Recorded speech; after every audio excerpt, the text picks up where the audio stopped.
ನೇಮಕಾತಿಗೆ ಅಧಿಸೂಚನೆಯನ್ನು ಬಿಡುಗಡೆ ಮಾಡಿದ್ದಾರೆ. ಸೊ ಟೋಟಲ್ 2 ಅಧಿಸೂಚನೆಯನ್ನು ಬಿಡುಗಡೆ ಮಾಡಿದ್ದಾರೆ. ಸೊ ಹಾಗೆ ಈ ಒಂದು ಅಧಿಸೂಚನೆಯಲ್ಲಿ ಯಾವ್ಯಾವ ಹುದ್ದೆಗಳಿಗೆ ಒಂದು ಕಾಲ್ ಫಾರ್ಮ್ ಮಾಡಿದ್ದಾರೆ ಅನ್ನೋದ್ರ ಬಗ್ಗೆ ಡೀಟೇಲ್ ಆಗಿ ಈ ಒಂದು ವಿಡಿಯೋದಲ್ಲಿ ತಿಳಿಸ್ಕೊಡ್ತಾ ಇದ್ದೀನಿ. ಸೊ ವಿಡಿಯೋನ ಸ್ಕಿಪ್ ಮಾಡದೆ ಕಂಪ್ಲೀಟ್ ಆಗಿ ವಾಚ್ ಮಾಡಿ. ಸೊ ಹಾಗೆ ಯಾರೆಲ್ಲ ಚಾನಲ್ನ ಸಬ್ಸ್ಕ್ರೈಬ್ ಮಾಡ್ಕೊಂಡಿಲ್ಲ ದಯವಿಟ್ಟು ಚಾನಲ್ನ ಸಬ್ಸ್ಕ್ರೈಬ್ ಮಾಡ್ಕೊಳ್ಳಿ. ಹಾಗೆ ಬೆಲ್ ಐಕನ್ ಕೂಡ ಪ್ರೆಸ್ ಮಾಡ್ಕೊಳ್ಳಿ. ಸೊ ಇದರಿಂದ ಲೇಟೆಸ್ಟ್ ಜಾಬ್ ಅಪ್ಡೇಟ್ಸ್ಗಳು ಏನೇ ಇದ್ರೂ ಅದು ನಿಮಗೆ ಬೇಗ ರೀಚ್ ಆಗುತ್ತೆ. ಸೊ ಹಾಗೆ ನಮ್ಮ ಒಂದು ಅಫಿಷಿಯಲ್ ಟೆಲಿಗ್ರಾಮ್ ಚಾನಲ್ ಕೂಡ ಇದೆ, ಅದು ಕೂಡ ನೀವು ಜಾಯ್ನ್ ಆಗ್ಬೋದು. ಅದರ ಲಿಂಕನ್ನು ಡಿಸ್ಕ್ರಿಪ್ಷನಲ್ಲಿ ಕೊಟ್ಟಿರ್ತೀನಿ. ಸೊ ಆ ಲಿಂಕ್ ಮೂಲಕ ಡೈರೆಕ್ಟ್ ಆಗಿ ನೀವು ನಮ್ಮ ಟೆಲಿಗ್ರಾಮ್ ಚಾನಲ್ ಕೂಡ ಜಾಯ್ನ್ ಆಗ್ಬೋದು. ಸೊ ನೋಡಿ ಗೈಸ್, ಇದೊಂದು 2 ಹೊಸ ಅಧಿಸೂಚನೆಯನ್ನು ಬಿಡುಗಡೆ ಮಾಡಿದ್ದಾರೆ.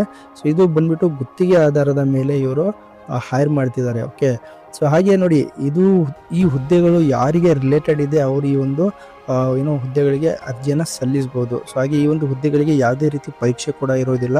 ಸೊ ಡೈರೆಕ್ಟ್ ಆಗಿ ಸಂದರ್ಶನ ಮೂಲಕ ಒಂದು ಇಂಟರ್ವ್ಯೂವನ್ನು ಕಂಡಕ್ಟ್ ಮಾಡಿಬಿಟ್ಟು ಆ ಬೇಸ್ ಮೇಲೆ ಇವನ್ನ ಹೈರ್ ಮಾಡ್ತಾರೆ. ಸೊ ಇದು ತುಂಬ ದೊಡ್ಡ ಪೋಸ್ಟ್ಗಳು.